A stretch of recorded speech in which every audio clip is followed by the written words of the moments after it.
மாணிக்கம் இணைப்பில் இருக்கிறார். மாணிக்கம், பெஞ்சல் புயல் கரையை கடக்க தொடங்கிய நிலையில் 10 மாவட்டங்களில் இரவு 10 மணி வரை அதி கனமழைக்கு வாய்ப்பிருப்பதாக வானிலை ஆய்வு மையம் தெரிவித்துள்ளது. இதுகுறித்து சொல்லுங்க மாணிக்கம்.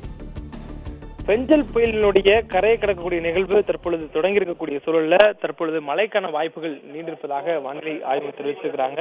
தொடர்ந்து நமக்கு மழைக்கான வாய்ப்பு இரவு 10 மணி வரையிலும் நீடிக்கக்கூடிய சாதகமான சூழல் நிலவுவதாக வானிலை ஆய்வு குறிப்பிட்டிருக்காங்க. நமக்கு அந்த தீவிர மழைப்பொழிவு ஏற்படுத்தக்கூடிய மழை மேகங்கள் இந்த கரையை கடக்கக்கூடிய சூழலையும் செங்கல்பட்டு, காஞ்சிபுரம், வேலூர், ராணிப்பேட்டை உள்ளிட்ட மாவட்டங்கள் மீது நிலவுவதாக வானிலை ஆய்வு தெரிவித்திருக்கிறாங்க. இதன் காரணமாக அடுத்து வரக்கூடிய 3 மணி நேரத்துல இந்த மாவட்டங்கள் மீது தீவிர மழைப்பொழிவு ஏற்படுத்தக்கூடிய மேகங்கள் காரணமாக ஓரிரு இடங்கள்ல கனமழை என்பது பெய்யக்கூடிய வாய்ப்பு இருப்பதாக சொல்லப்பட்டிருக்கிறது. மேலும் தீவிரமான மழைப்பொழிவாக அது இருக்கக்கூடும் என்பதும் தற்போதைய கணிப்பாக இருக்கிறது. தொடக்கத்துல இந்த புயல் கரையை கடக்கக்கூடிய நிகழ்வு தொடங்கிய 5:30 மணி வாக்குல தமிழ்நாட்டினுடைய வடகடலோர பகுதிகளில் தீவிரமான சூறை காற்று வீசியது. மணிக்கு 90 கிலோமீட்டர் வேகம் வரையிலும் வீசியதாக வானிலை ஆய்வு மையத்துடைய தகவல்கள் சொல்லப்பட்டிருக்கூடிய நிலையில தற்பொழுது புயலுடைய முன்புற சுற்றுகள் முழுவதுமாக கரையை கடந்து தற்பொழுது மையப்பகுதி கரைக்கு அருகே வந்துவிட்டது. இன்னும் அது கரையை கடக்க தொடங்கக்கூடிய நிகழ்வுல 3 மணி நேரத்திலிருந்து 4 மணி நேரத்துக்குள்ளாக கரையை கடக்கும் என சொல்லப்பட்டிருக்கு.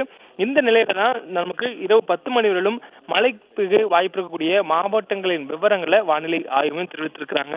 செங்கல்பட்டு, காஞ்சிபுரம், வேலூர், ராணிப்பேட்டை, திருப்பத்தூர், தருமபுரி, திருவண்ணாமலை, கள்ளக்குறிச்சி, விழுப்புரம், கடலூர் ஆகிய மாவட்டங்களில் அடுத்து வரக்கூடிய 3 மணி நேரங்களாக இரவு 10 மணி வரையிலுமான நேரத்துல மழை தொடர்ந்து பெய்யக்கூடிய வாய்ப்பும் ஓரிரு இடங்கள்ல இடி மின்னுடன் கூடிய மழை பெய்யக்கூடிய வாய்ப்பும் இருப்பதாகவும் சொல்லப்பட்டிருக்கு. மேலும் புதுவையிலும் இதே நிலை தொடர்வதற்கான சாத்தியக்கூறுகள் இருப்பதாகவும் சென்னை, திருவள்ளூர், கிருஷ்ணகிரி, திருச்சி, அரியலூர், பெரம்பலூர், மயிலாடுதுறை, சேலம், நாமக்கல் ஆகிய மாவட்டங்கள்ல ஓரிரு இடங்கள்ல தொடர்ந்து மிதமான அளவுல மழை பெய்யக்கூடிய வாய்ப்பு இருப்பதாகவும் ஈரோடு மற்றும் கரூர் மாவட்டங்கள்ல லேசான அளவுல மழை பெய்யக்கூடிய வாய்ப்பு இருப்பதாகவும் வானிலை ஆய்வு மையத்துடைய இந்த அறிவிப்புல சொல்லப்பட்டிருக்கு.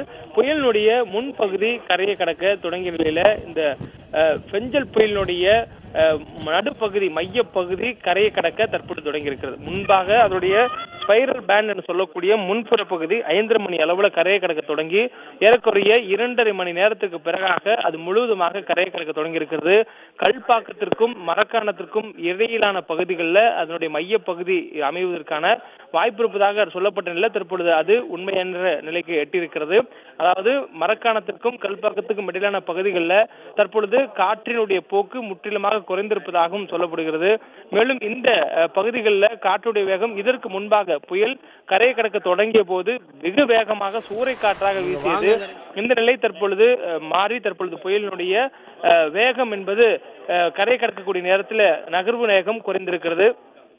காற்றின் வேகம் மணிக்கு 90 கிலோமீட்டர் வேகத்துல அதோடைய பக்கவாட்டு பகுதிகளில், அதாவது புயல் கரையை கடக்கக்கூடிய பகுதிக்கு வடக்கே இருக்கக்கூடிய சென்னை, செங்கல்பட்டு, விழுப்புரத்தினுடைய மாமல்லபுரம் உள்ளிட்ட பகுதிகளிலும் அதே போன்று நமக்கு புயல் கரையை கடக்கக்கூடிய நமது தென்புறம் இருக்கக்கூடிய பகுதிகளான புதுவை, கடலூர், காரைக்கால் பகுதிகளிலும் காற்று நிலப்பரப்புக்குள்ளாக இருந்து வருகிறது. வடப்புற பகுதிகளில் காற்று நிலப்பரப்புக்குள்ள இருந்து கடல் பரப்புல இருந்து நிலப்பரப்புக்குள்ளாக வருகிறது. ஒரு சுழற்சி முறையில் காற்றுடைய வருகை இருக்கக்கூடியதை தொடர்ந்து நமது செய்தியாளர் களத்திலிருந்து பதிவு செய்து வந்தாங்க. இப்பொழுது அந்த பகுதிகளில் இருந்த காற்றுடைய தீவிரத்தன்மை குறைந்திருக்கிறது. குறிப்பா மரக்காணத்திற்கும் கல்பாக்கத்துக்கும் இடையிலான பகுதிகளில் அந்த காற்றுடைய தீவிரத்தன்மை குறைந்திருக்கிறது. அதிலும் இடைக்களி நாடு மற்றும் கல்பாக்க கடலோர பகுதிகளுக்கு இடையில முற்றிலுமாக அந்த காற்றுடைய தீவிரம் குறைந்திருப்பதாக வானிலை ஆய்வு மையத்துடைய அறிவிப்பை தொடர்ந்து களத்தில் இருக்கக்கூடிய நம்ம செய்தியாளர்கள் அதை உறுதிப்படுத்தியிருக்கிறாங்க. தொடர்ந்து அந்த பகுதிகளில் காற்றுடைய வேகம் குறைந்திருப்பதால் மையப்பகுதி அங்கே நெருங்கி இருப்பதை நம்மால் புரிந்து கொள்ள முடிகிறது. தொடர்ந்து இந்த புயல் கரையை கடப்பதற்கு 3 to 4 மணி நேரம் வரையிலும் எடுத்துக்கொள்ளும் என்பது வானிலை ஆய்வு மையத்துடைய அறிவிப்பாக இருக்கிறது. முன்பகுதி கரையை கடந்துவிட்ட நிலையில் மையப்பகுதி கரையை கடக்க தொடங்கி இருக்கக்கூடிய சூழல்ல அது இன்னும் 3 to 4 மணி நேரத்துக்குள்ளாக முழுவதுமாக கரையை கடந்து முடிக்கும் என்பதும் வானிலை ஆய்வு மையத்துடைய தற்போதைய அறிவிப்பாக இருக்கிறது. பின்பகுதி புயலுடைய பின்பகுதி வால் பகுதி என்று அழைக்கப்படும் அந்த வால் பகுதியும் இன்னும் சில மணி நேரங்கள்ல அந்த புயல் பகுதியுடைய மையப்பகுதிகள் முழுவதுமாக கரை கடந்த பிறகு வால் பகுதி கரை கடக்கும். 3 பிரிவுகளாக புயலுடைய கரை கடக்கக்கூடிய நிகழ்வு என்பது இருக்கும்.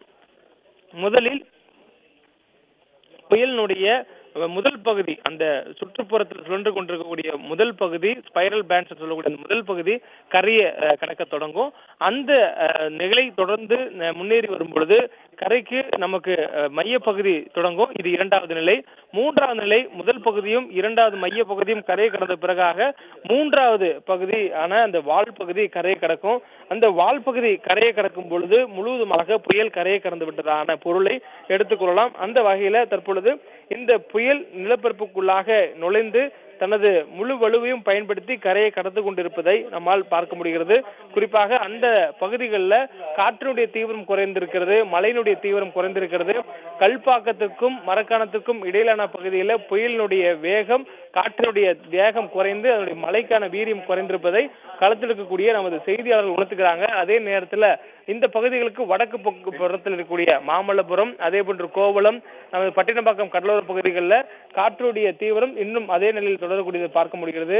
அதே நேரத்தில் காற்றுடைய தீவிரம் வடக்கு பகுதிகளில் கடலிலிருந்து நிலப்பரப்புக்குள்ளாக வரும்போது நமக்கு இந்த புயல் மைய பகுதியாக இருக்கக்கூடிய புதுவைக்கு கீழாக இருக்கக்கூடிய காரைக்கால், கடலூர், காரைக்கால், நாகப்பட்டினம் பகுதிகளுக்கு காற்றுடைய போக்கு என்பது நிலப்பரப்புக்குள்ள இருந்து கடல் பரப்புக்கு செல்லக்கூடிய வகையில் இருப்பதாக நமது களத்தில் இருக்கக்கூடிய செய்தியாளர்கள் தகவல் தெரிவித்திருக்கின்றனர்.